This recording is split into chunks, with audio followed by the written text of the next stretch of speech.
In March 1959, the Dalai Lama Tenzin Srivastav, supreme head of Tibetan Buddhism, led the Tibetan capital Lhasa. After the suppression of an uprising and traveled to the Tibetan-Indian border, where he was welcomed into India and granted refuge. The forced occupation of Chinese in the name of liberation policy has caused dearly to Tibet in terms of social, cultural and economic condition in the past, which leads to the escape of His Holiness the Dalai Lama to India. The Tibetan refugees experienced both psychological and physical fear during their way to India.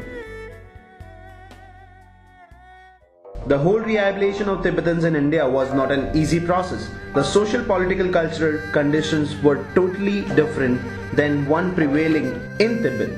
The exiled Tibetans have experienced tremendous changes which have improved their education, rehabilitation and broadened their attitude.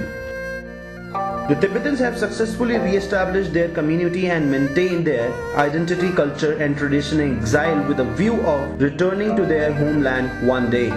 India government बहुत अच्छा है हमारे लिए, अभी तक अच्छा किया है और भी अच्छा करेगा सोच के मतलब चलते हैं हम लोग। हाँ, फिर भी अपना देश तो देश होता ना, अपना देश का आज़ाद मिलेगा तो हम लोग अपना देश में जाएगा, फिर पॉलिटिक्स करने का जरूरत नहीं। Resettlement and rehabilitation programs of exiled communities in India are an outcome of the discussions held between the Holiness Dalai Lama and the first Prime Minister of independent India, Jawaharlal Nehru. The very aim of Indian government to give separate settlement for the Tibetan was not to integrate them, but to keep the Tibetans separated from the mainstream politics of the country. This would give the Tibetans as opportunity to preserve their culture and their tradition.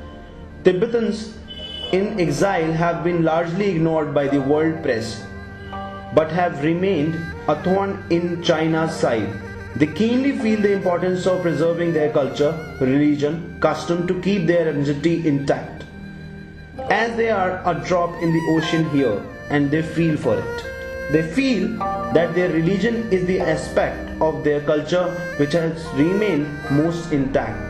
The Tibetans exemplifies the integration of Buddhism into daily life that characterizes most young Tibetans in exile.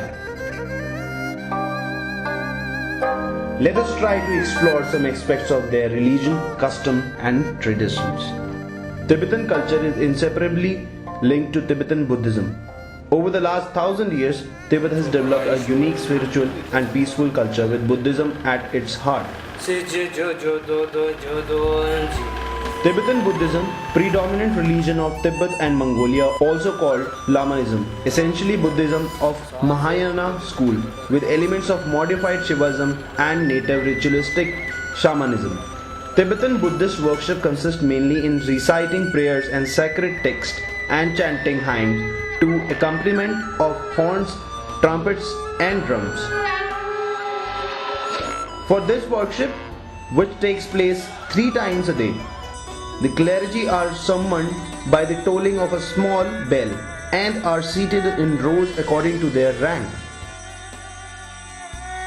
Religious rites performed by the lamas involve the use of rosaries, prayer wheels and prayer flags, in addition to holy relics, charms, talismans and such mystical incantations as the frequency repeated Om Mani Padme Hum.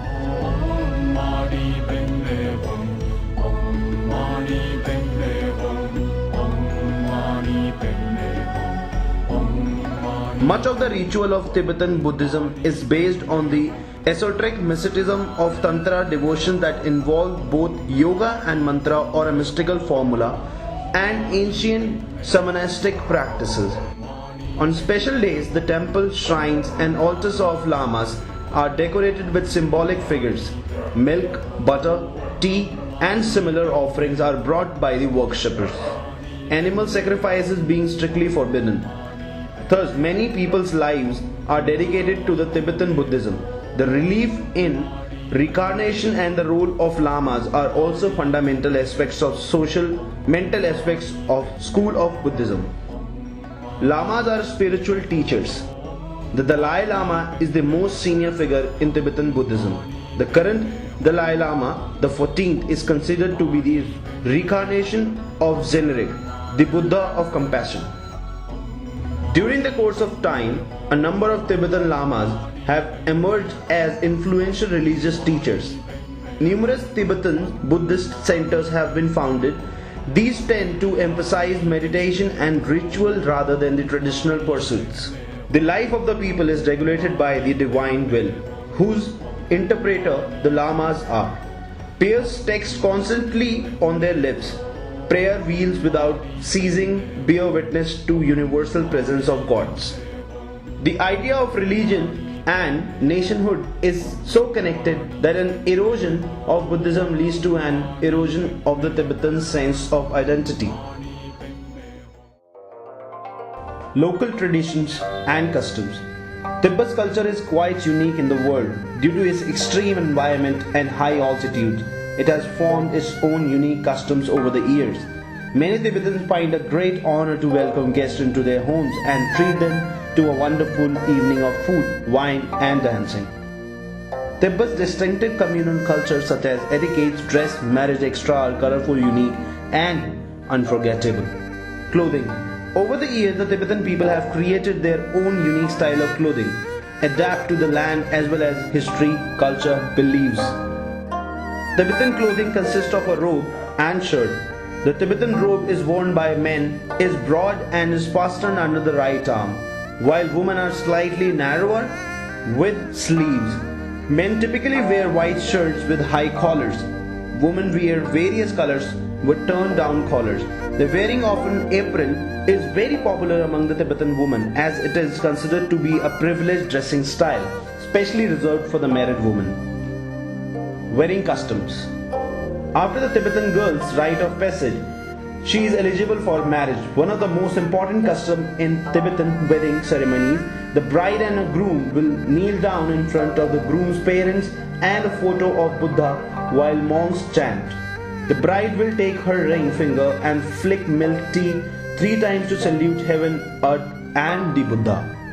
The wedding feast will begin. Sometimes the groom and the bride are nearly bent, the large number of others draped across their necks. When the ceremony is over, a party takes place and everyone enjoys their dance.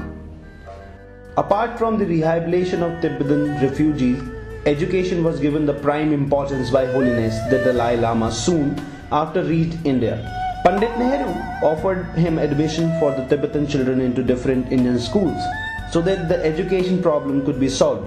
However, the Dalai Lama felt that Tibetan culture and identity could be best preserved in a Tibetan school and thus requested Nehru to set up separate Tibetan medium schools. The main aim of separate school for Tibetans was to create a balance between modern education and traditional Tibetan system and values so that these children are fully equipped to face the challenges of the modern world and also have identity intact. Under the guidance of Dalai Lama, the Tibetan children are taught the same curriculum in the English medium as the Indian children, but they have the opportunity to learn the essential of Tibetan language and culture. We have all kind of subject, but there is one particular subject which is in Tibetan, our language, our script, our design. Otherwise, English and Hindi and mathematics and social and biology, everything is here. And our courses like university is the same. The protector deity is a part of Tibetan Buddhist pantheon according to its worshippers. Political values and ideals have changed dramatically among the Tibetan both inside and outside the country in last 25 years. According to these people, the ideal Tibet must be a free society, something like India, with freedom of religion, a parliamentary unitary government and a general franchise. The people must hold the ball and the government serve the people. The protracted stay in India has gradually entered an arena of permanence, affecting the young Tibetan look at their overall predicament. As the wait for an end to exile stretches on, settlement in India are now home to 3rd and 4th generation Tibetan with no memory or experience of life in Tibet and little way of relating to the refugees. The growing number of Tibetans in India is a matter of concern, and to take care of the seemingly unending number of Tibetans arriving in India, However, it is also to endeavor to promote and preserve the cultural uniqueness of the children of the refugees who are born in India, whose knowledge about their homeland is purely anecdotal.